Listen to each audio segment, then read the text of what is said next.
How's it going, everyone? Tim here, TRD Adventures. Hope everyone's all well out there. Hope everything's been good. Get builds done, get some crawl time and stuff like that. Sorry for the lack of videos. Been busy. Been fighting to get over a little respiratory infection got going. Still, I think, on the downhill side of that, getting that taken care of and feeling better and getting ready for Crawlapalooza next week. So, in the meantime, I've mentioned a couple times the video will be coming. Let's talk about scale points. What are scale points? And, if you're new to the comp scene or starting to get into it, you may see that and you're like, okay, what do we got going on here? What are scale points? How do I get these scale points? What are figured?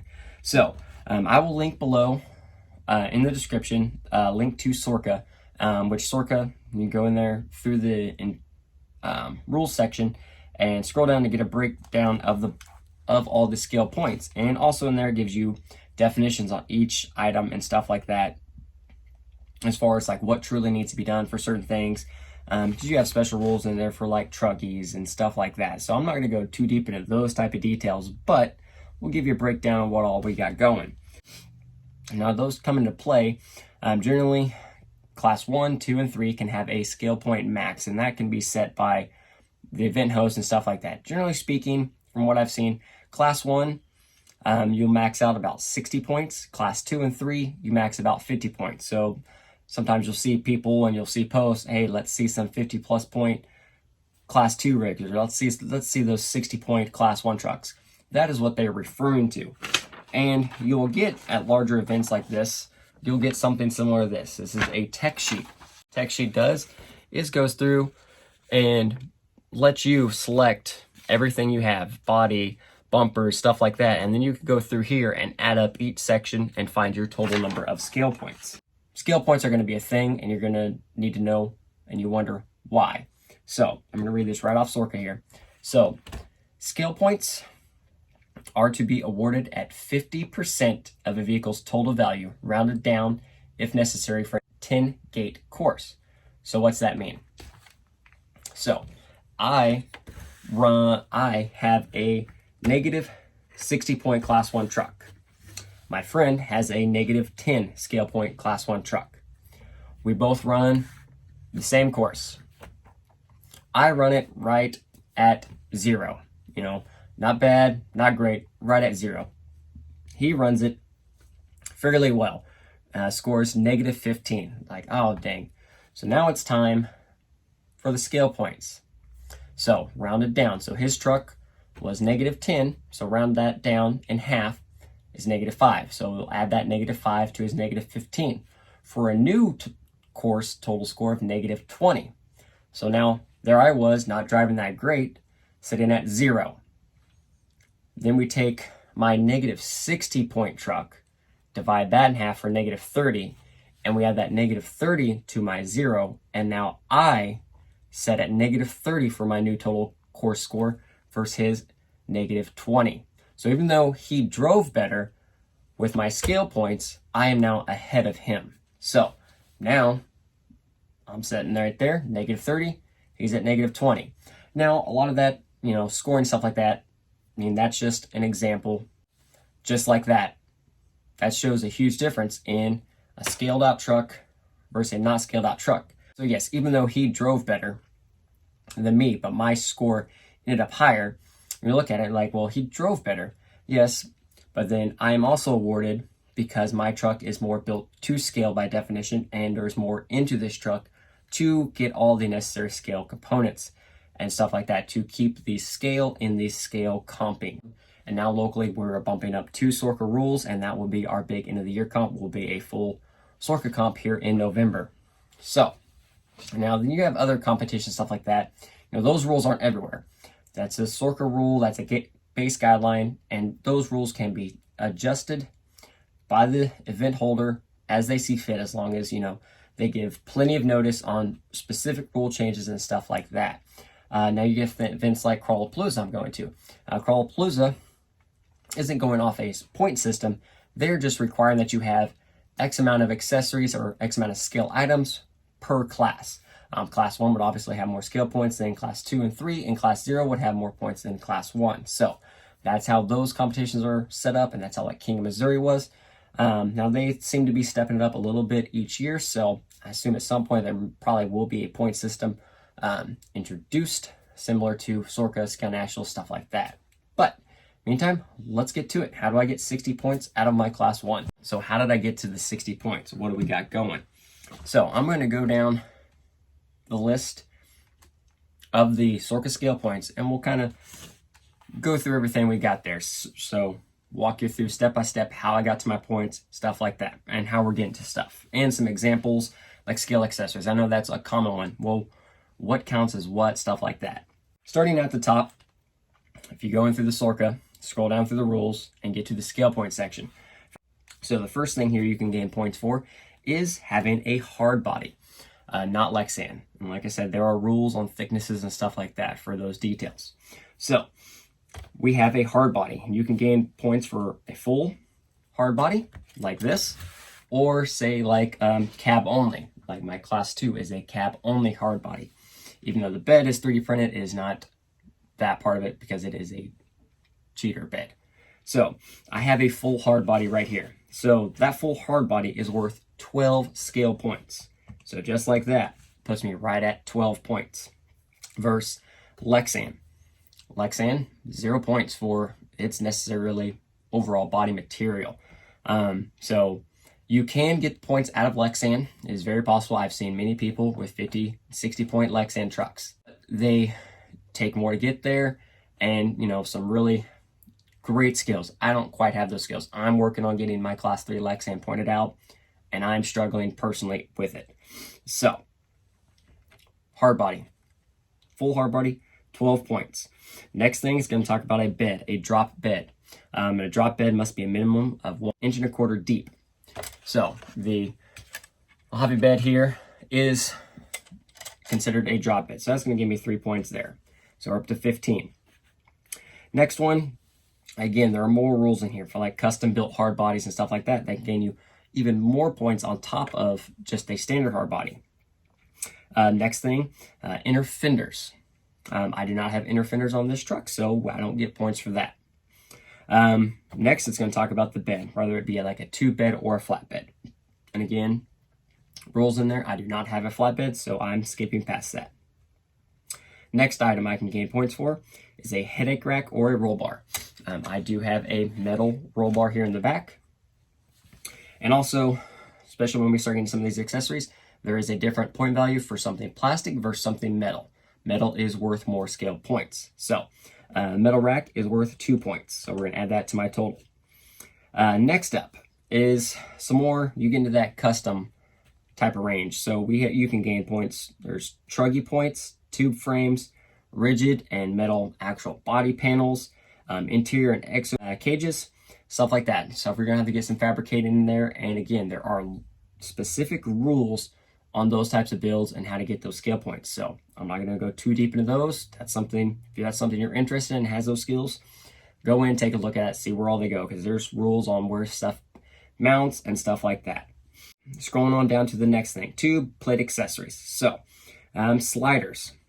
I do have metal sliders, both sides. So since they're metal, I will get 3 points for the pair of them.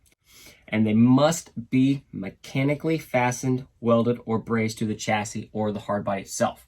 That's the big key word, mechanically fastened. I cut some aluminum down and bolted it straight to the body. Next up, bumpers.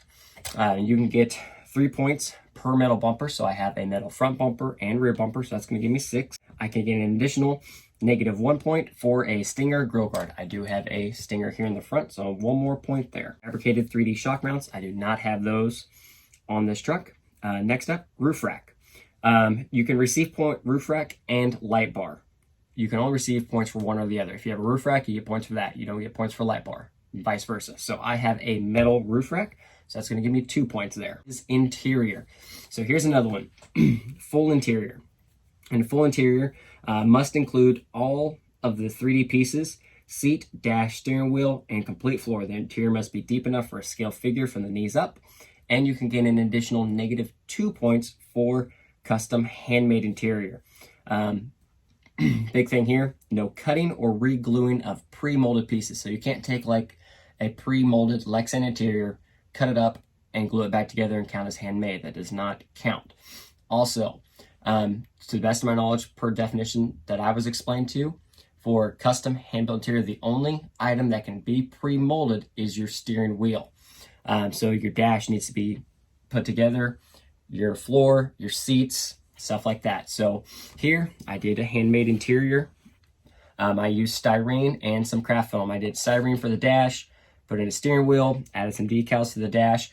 I did a styrene floor, then I did some craft foam over the top, added some like carpet, and then I made seats out of styrene, and then I put some fabric over the seats just to try to make it a little bit better. So I have a full 3D interior, and it is handmade. So the full 3D interior for 2 seats gives me -4 plus the additional 2. So that puts me at negative, so that gives me 6 points there. You can also gain points SUVs for like a cargo area. Next up, you can get points for passengers and drivers. Full figures, they have to be at least 5.5 inches tall.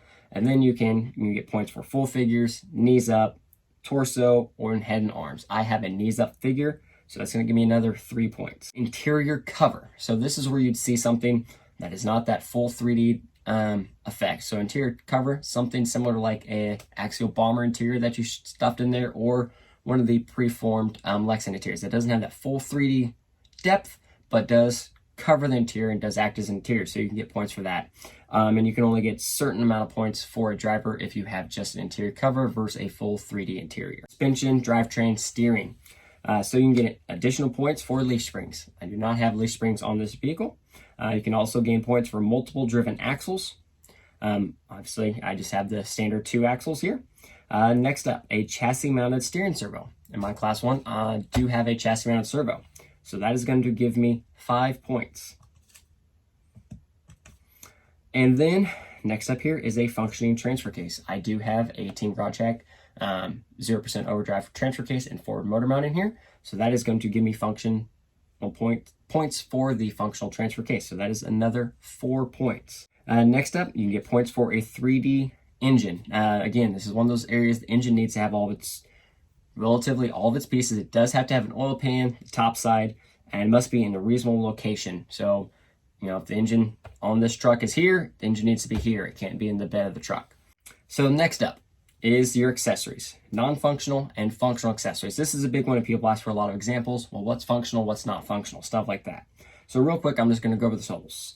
So non-functional accessories, you can have a total of -6, and I do have 6 non-functioning items, so I'm going to go ahead and tally that up. And then to functional, you can have a maximum of -8 functional scale items, and I do have my maximum total there, so I'm going to go ahead and add that to my total as well. Puts my grand total for my class 1 at -61 points. And in addition to that, you can also, in addition to functional and non-functional, you can gain additional points for a spare tire here. So let's take a look at what I got here as far as non-functional items. An ammo can for 1, a fire extinguisher for 2, I have an axe for 3, I have a storage container for 4, I have a med kit for 5, and a sleeping bag for 6. So some other examples, some non-functional items.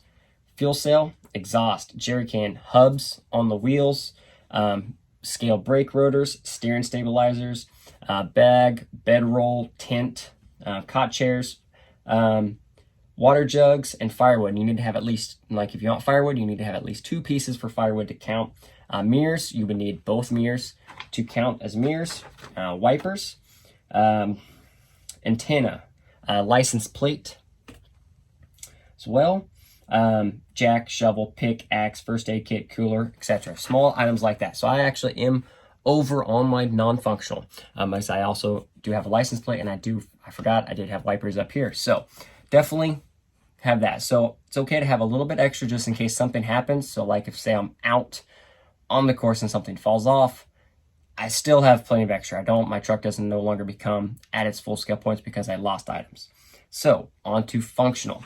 So I have a winch here in the front, and a winch counts as -2 points. You can have a winch in the front and the rear. So if I wanted to have a winch in both, I could, and that would be -2 each, but I only have a front winch. So -2 for the front winch. So there's 2 scale points. Moving back here, I have traction boards or sand ladders. That is a 3rd functional item. I have a hitch right here, 5th wheel, as a functional item for my 4th point. I have a little strap here in the box for my 5th scale point. I have a snatch block for number 6. And number 7, I have a pair of D-rings here in the front. And also for number 8, I do have a pull pal that I do put in my comp rigs. I just keep it separate and just put it on each truck as I run. So that is all of my 8 functional scale items. So again, for functioning items, some examples. Like I said, winch, you can have front or rear. Headlights and taillights, you need to have 2 headlights and 2 taillights. And they do have to work at the tech table. They would be -2 points for both headlights and taillights.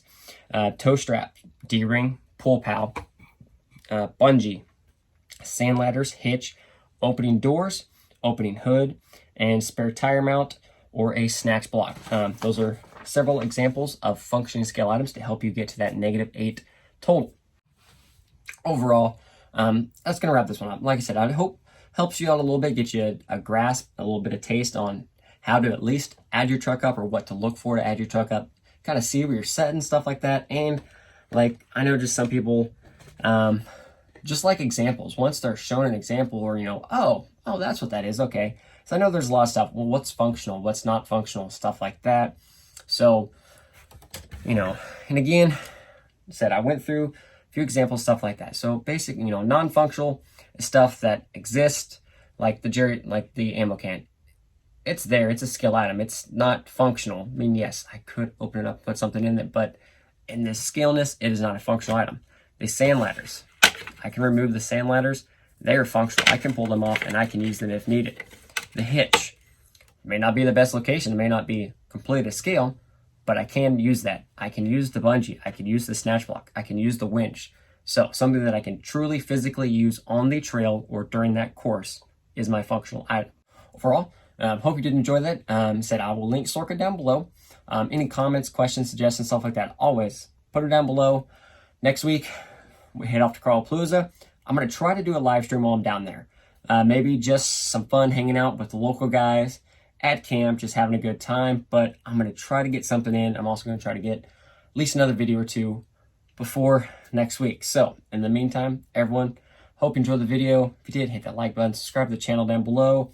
As always, thanks for tuning in. Thanks for all the support and hanging out with me. And sticking with me when I've been sick and stuff like that. So again, I really appreciate it. I like all of you so much for helping all this. This is just fun. I really, really enjoy this. I enjoy helping everybody. So as always, everyone have a great one and crawl on.